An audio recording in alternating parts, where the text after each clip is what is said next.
Bem-vindos ao podcast Vozes Africanas, Revoluções e Igualdade. Neste episódio exploraremos os capítulos inspiradores das lutas por liberdade e igualdade em todo o continente africano. Lutas por igualdade. Então hoje eu vou falar um pouco sobre a África do Sul. Apesar das diferenças inerentes aos tipos de movimento que têm em comum a temática racial, o denominador de todos eles é a reivindicação da igualdade racial entre negros e brancos. Devido à escravização e ao colonialismo, movimento histórico de invasão e colonização de países americanos, africanos e asiáticos por parte de países europeus, que causou a captura e comercialização de negros africanos como escravos em todo o mundo, sobretudo nas Américas. Vivemos em consequências de um sistema extremamente desigual e cruel com os descendentes das pessoas escravizadas. No século XIX, a escravidão foi legalmente extinta no mundo ocidental. Apesar disso, suas consequências aos povos africanos deixaram marcas profundas na sociedade e os negros continuaram sendo tratados como inferiores.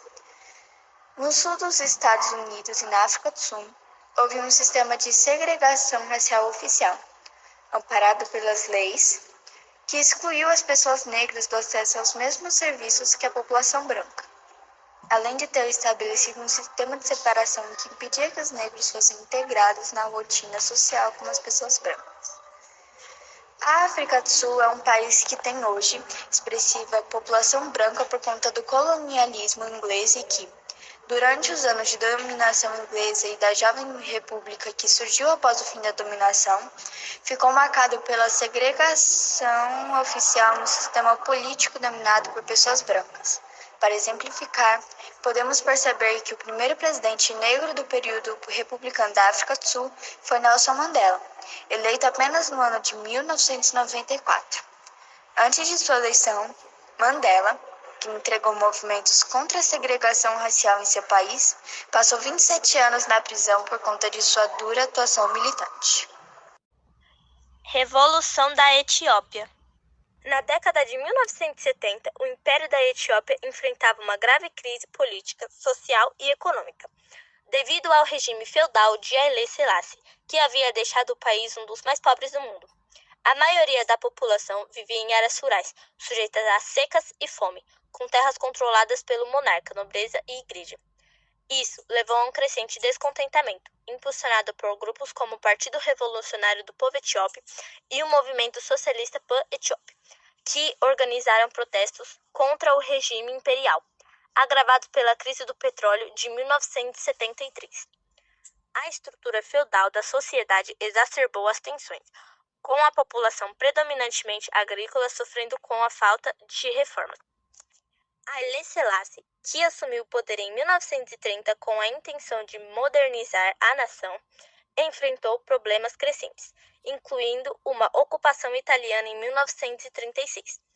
O governo imperial tentou implementar reformas sociais, políticas e econômicas, mas manteve um controle centralizado, resultando em insatisfação crescente.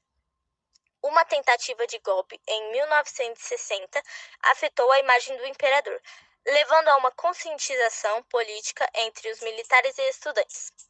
As forças armadas perceberam seu poder e os estudantes se politizaram, aumentando o descontentamento popular com o regime monárquico, que se tornou incapaz de gerenciar as crescentes tensões políticas e sociais. Revolução do Moçambique.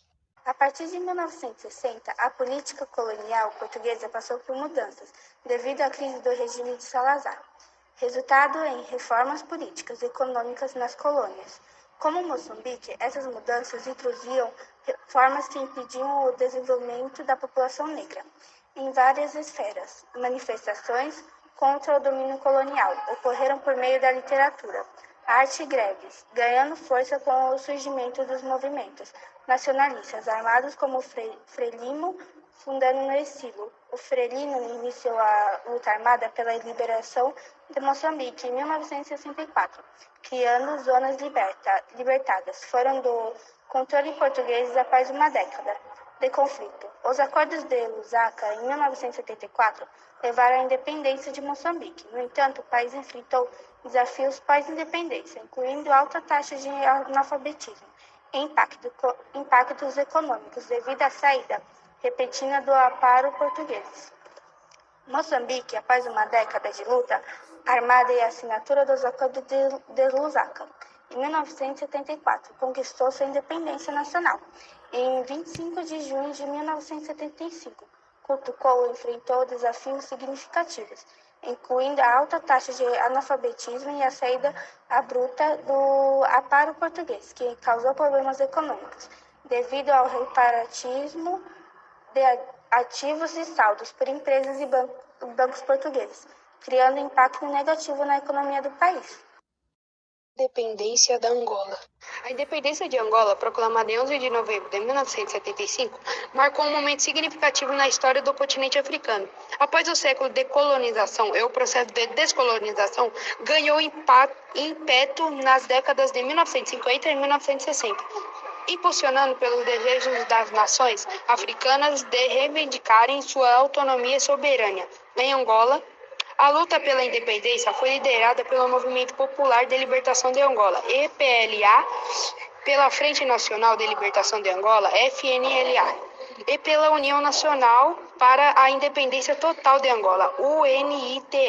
No entanto, o período que se seguiu à independência foi marcado por conflitos internos, alimentados por rivalidades políticas e influências externas, culminando em uma prolongada guerra civil que perdurou até 2002. A independência da Angola trouxe consigo desafios consideráveis na construção de uma nação estável e próspera.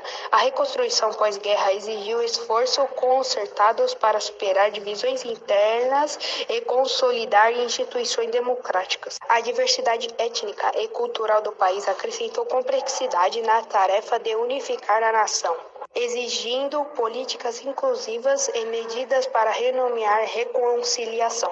Ao longo das últimas décadas, a Angola tem buscado desenvolver as instituições, impulsionar a economia e fortalecer os laços regionais e internacionais em um esforço contínuo para construir uma nação resiliente e progressista após o legado de independência.